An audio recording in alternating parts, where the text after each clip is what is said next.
Students, welcome back to my channel. कैसे हो आप सब? उम्मीद करती हूँ बेटा सभी अच्छे होंगे और अपना ख्याल भी रख रहे होंगे। तो बेटा आज हम करने जा रहे हैं अपनी worksheet number 1।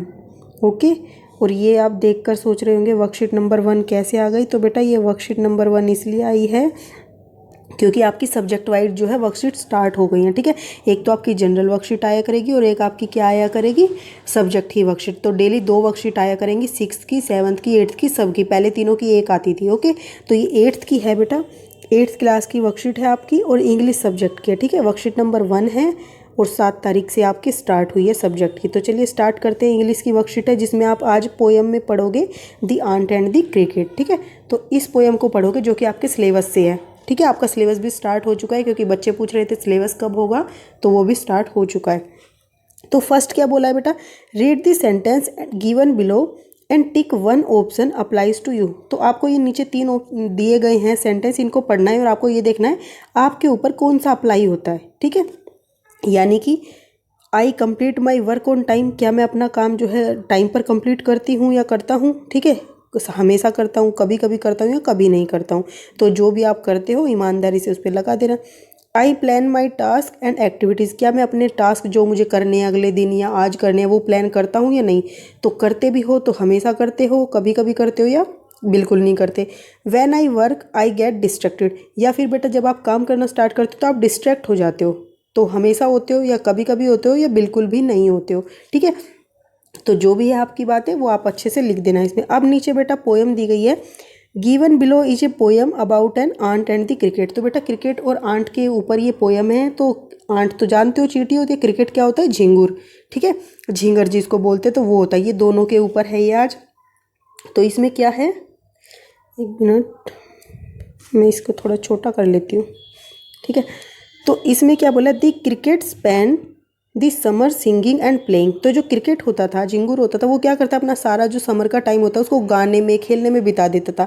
He does not plan, तो वो कोई प्लानिंग नहीं करता था। एनीथिंग फॉर द फ्यूचर, वो फ्यूचर के लिए कोई प्लानिंग नहीं करता था जो कि हमें करनी चाहिए। When the winters arrive he has nothing to eat, और जब विंटर आती थी तो उसके पास कुछ भी खाने को नहीं होता था। He decide to ask the ant for the help, और वो क्या करता है, आंट से हेल्प लेने की कोशिश करता है या सोचता है उसके बारे में। Now read the first 2 stanzas from the poem and answer the questions that follows. तो बेटा यहाँ पे आपको कुछ स्टेंजा दिए गए हैं इसी बेस पर, तो आपको पढ़ना है और डायग्राम से भी समझना है बातों को। तो ए सिली यंग क्रिकेट, ठीक है, तो एक मतलब कि जैसे कह सकते हो लापरवाह। ठीक है, मतलब उल्टी सीधी हरकतें जो करता रहता है।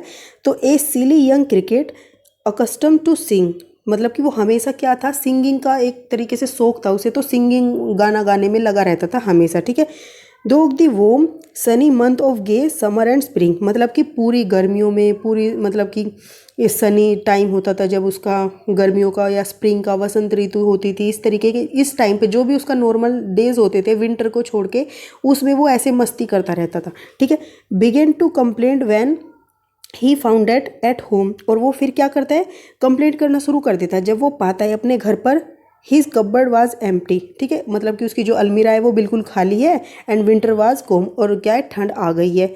तो कंप्लेंट करना स्टार्ट कर देता है। नोट ए क्रम टू बी फाउंड, और उसको क्या होता है, क्या कंप्लेंट करता है, कोई भी उसको कोई छोटे मोटे टुकड़े जो जैसे खाते हैं ये, वो उसको कहीं नहीं दिखता है। ठीक है, on the snow covered ground, और मतलब कि जो ग्राउंड होता है वो सब क्या होता है, बर्फ से ढक जाता है। Not a flower could he see, और वो ना तो कोई फ्लावर देख पाता है किसी पेड़ पर, और note a leaf on a tree, और ना ही किसी कोई पत्तियाँ देख पाता है ट्री के ऊपर। ठीक है, ओ व्हाट विल बिकम, तो फिर सोचता है कि ये क्या हो गया। सेज द क्रिकेट, ये बोलता है क्रिकेट, ऑफ मी, मतलब खुद से बोलता है। ठीक है, अब स्टेंजर 2 में बताया गया, पहले तो उसकी कंप्लेंट बताई गई है फर्स्ट में, और गर्मी में वो क्या करता था और सर्दी में उसकी क्या हालत होती थी। अब स्टेंजर 2 में क्या बताया, at last by starvation and famine made bold. अब बेटा मतलब कि बिल्कुल अंत आ गया, जब जब वो बिल्कुल भूखा मर गया, एकदम अकाल पड़ गया। ठीक है, भूखमरी हो गई एक तरीके से। स्टारवेशन मतलब भूखमरी, ठीक है, और फेमिन मतलब अकाल पड़ना। तो बोल्ड बना दिया उसने उसको। ठीक है, मतलब कि ये बढ़ती चली गई जब दोनों चीज़ें, तो ऑल ड्रिपिंग विद वेट, और सब कुछ क्या हो गया, ठंड की वजह से, देख रहे होंगे बर्फ़ वगैरह है तो इसकी वजह से सब कुछ गीला हो गया। And all trembling with cold, और सब कुछ ठंड से क्या आ रहा था, कप कप आ रहा था। ठीक है, away he set off to a miserly ant, और वो दूर बैठकर आंट से एक चीज़ सोचता है आंट के बारे में, मतलब कंजूस आंट बोल रहा है उसको, एक तरीके से कंजूस ऐसे कह सकते हो कि वो हमेशा हर चीज़ को पीछे के लिए बचा के रखती थी, फ्यूचर के लिए, ठीक है। तो इसलिए यहाँ पर माइजरली आंट बोला गया। वैसे माइजर का मतलब होता है कंजूस, ठीक है। To see if to keep him alive he would grant, तो वो सोचता है कि देखते हैं कि जो ये आंट है वो मुझे, मतलब कि मैं उससे कुछ मांगने की कोशिश करता हूँ अपने आप को खुद को ज़िंदा रखने के लिए। ही would grant him shelter from the rain, वो मांगता है कि उसको रेन से या बारिश से क्या हो, बचाव हो उसका, उसको शरण दे दे वो।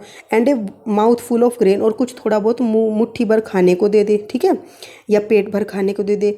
ही विस्ड ओनली टू बोरो, और वो ये सोचता है कि मैं उससे सिर्फ मांगूंगा उधार, और he had repay it tomorrow, और फिर क्या कर दूंगा मैं, बाद में जाके उसको सारा दे दूंगा वापस, उधार लेके जब टाइम आएगा तो वापस कर दूंगा।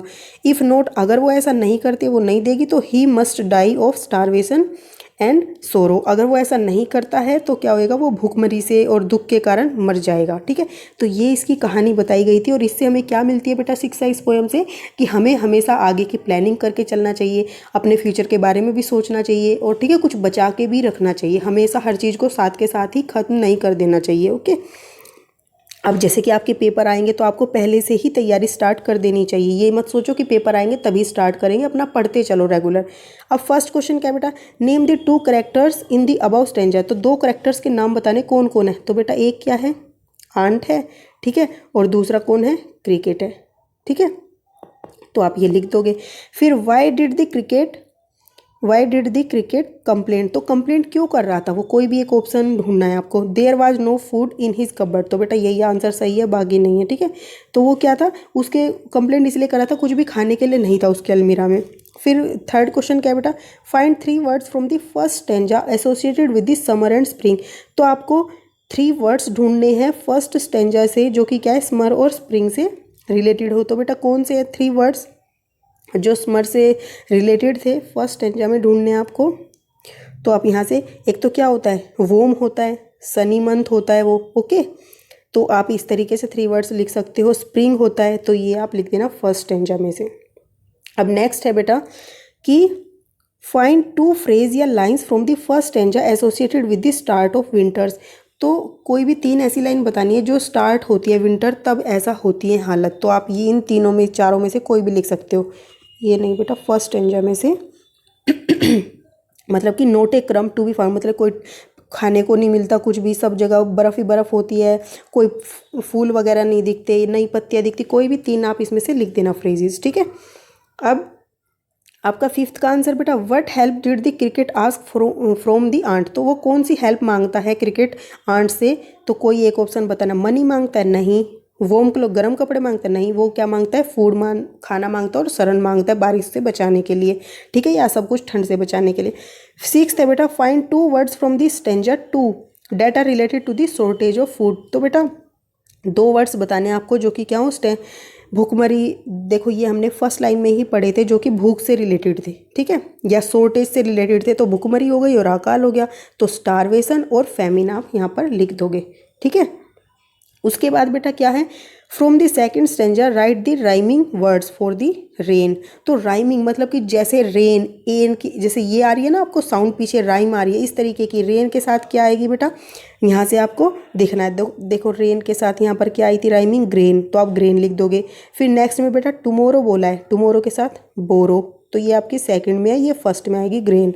फिर है बेटा नेक्स्ट आपका बोल्ड, ठीक है, तो बोल्ड के साथ कौन सी है, कोल्ड, ओके, तो ये वाली लिख दोगे। तो फर्स्ट वाले में क्या आ जाएगा, ग्रेन आ जाएगा, ओके, इसमें क्या आ जाएगा, बोरो आ जाएगा, ठीक है, और इस वाले में क्या आ जाएगा, कोल्ड आ जाएगा, ओके। तो ये आपकी आज की फर्स्ट वर्कशीट थी सब्जेक्ट वाइज, ओके, और वो भी आपकी आई थी, वो भी बन चुकी है बेटा। उम्मीद करती हूँ आपको ये अच्छे से समझ आई होगी, और इनको ध्यान से समझना पड़ेगा आपको, ठीक है बेटा। ये जनरल वर्कशीट नहीं है, इजी नहीं होंगी, तो सब्जेक्ट वाइज है, अच्छे से प्रॉपर तैयारी स्टार्ट कर दो अब आप लोग, ओके। तो इस वीडियो में बेटा इतना ही, अपना नेक्स्ट टॉपिक या नेक्स्ट जो भी सब्जेक्ट की वर्कशीट होगी नेक्स्ट वीडियो में करेंगे, तब तक के लिए ऐसे हंसते रहिए, मुस्कुराते रहिए, पढ़ते रहिए, आगे बढ़ते रहिए, थैंक यू।